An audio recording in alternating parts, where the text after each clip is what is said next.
Hello everybody, this is Rubric35. Welcome to my channel, and today I'm going to be talking about Call of Duty Vanguard and what is actually good about it and what's bad about it. But before I do that, I'm going to actually talk about something else that has nothing to do with the game. Actually has to do with my new TV I just got a 4K TV to actually start playing a few days ago. And I'm not too sure if the video quality is good as far as the actual videos go, and I mean that as in the lighting and stuff in the videos and the color.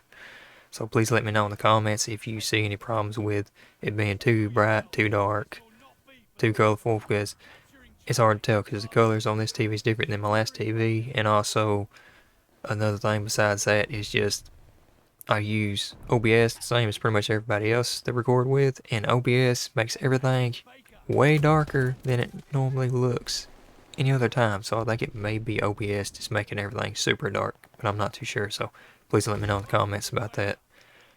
But anyways, moving forward to the actual problems of this game, because that's mainly what I'm going to be talking about. It's problems because most part everything's good in this game.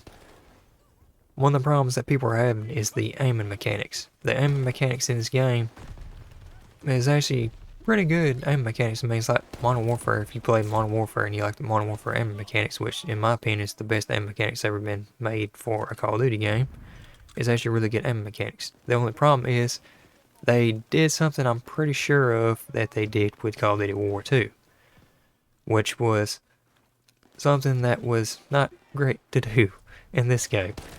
Which, I'll explain what it is in like detail anyways.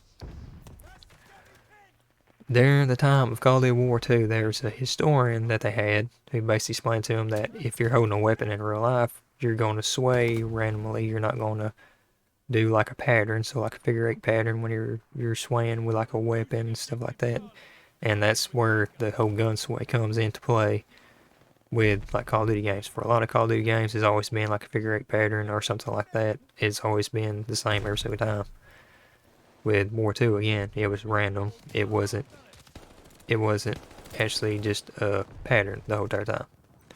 And that's because the historian said that. One problem with that though, the historian also said that will affect your way your gun fires, so like your recoil and stuff. That is incorrect. And the reason why I say that is because in real life, if you're firing a weapon, you can move your arms and your arms and your body and stuff around to actually compensate for the way the weapon is firing. So if the weapon's pulling towards the right, you can aim a little bit towards the left of like a target, then you shoot the target dead on. That's something you can do.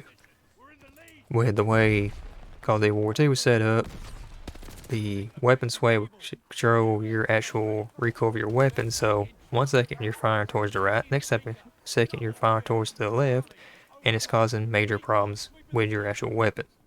And I think that's one of the problems that people are noticing with this, that's causing the weapon to go out of control even when you're moving the thumbstick around, or probably even you're using the mouse and keyboard, which probably has the same problem. So that's something they need to look into and fix. Like, weapon sway, fine. Controlling your recoil, not fine. Get rid of that. It's stupid. Makes no sense. Nope. I just hit my glass over here. But anyways, that's one of the problems with this that definitely needs to be fixed. Another problem, and this is actually a problem that has to do with the game as well, has to do with the flame knot, I think is what it is called, which is the World War II juggernaut they're adding in this game, which carries around a flamethrower instead of a Gatling gun. Obviously, if I could talk. The flame knot, whenever I went up against a guy that was the flame knot, I put 90 rounds into this guy and the guy didn't go down. Another guy on my team put 60 rounds to this guy and he finally went down. So that is a whole lot of rounds you got to put into one of them to go down. So I think that's something that they need to look into and actually fix, because it should be at least, 60 at the most of rounds, because that's way too many rounds you have to put into somebody just to get them to go down.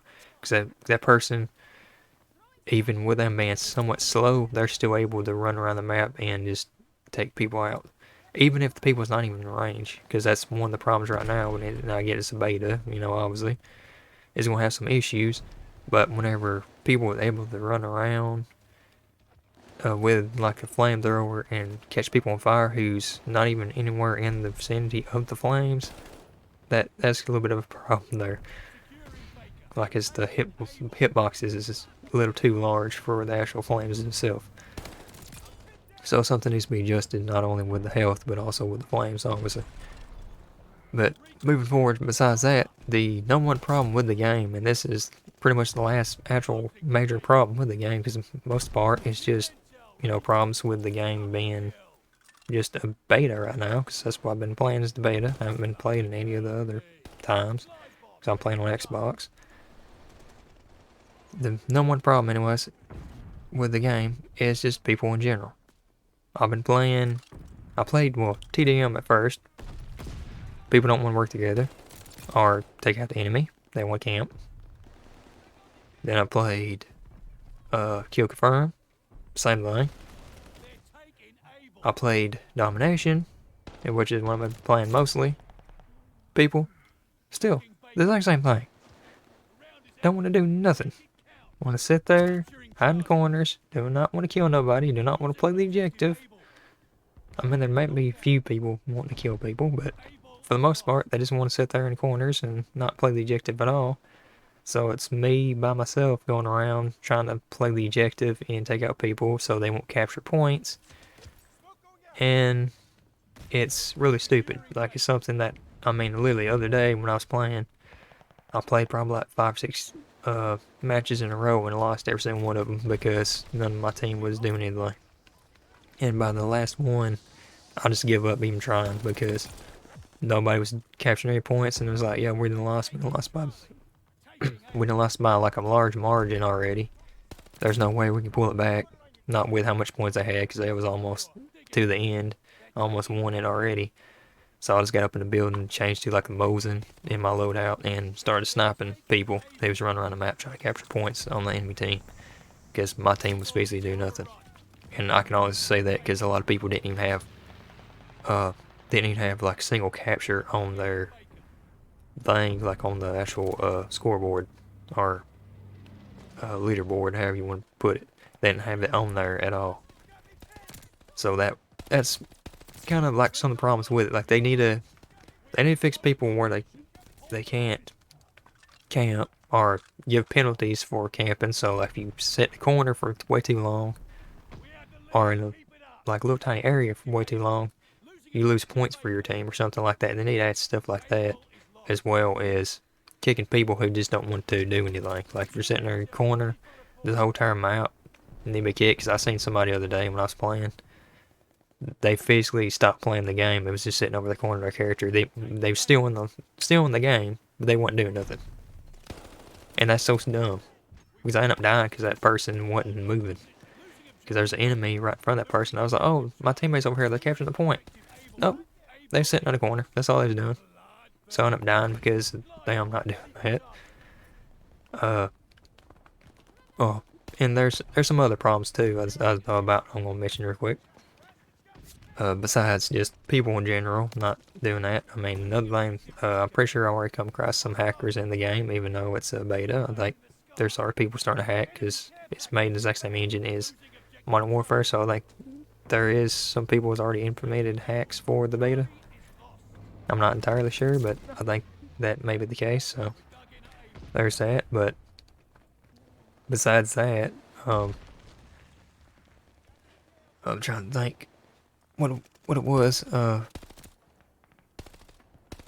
Anyways, let me just go back over the top of the stuff I already mentioned. And mechanics, flame knight, people in general. Hacking. I mean, some stuff is people complain about the maps.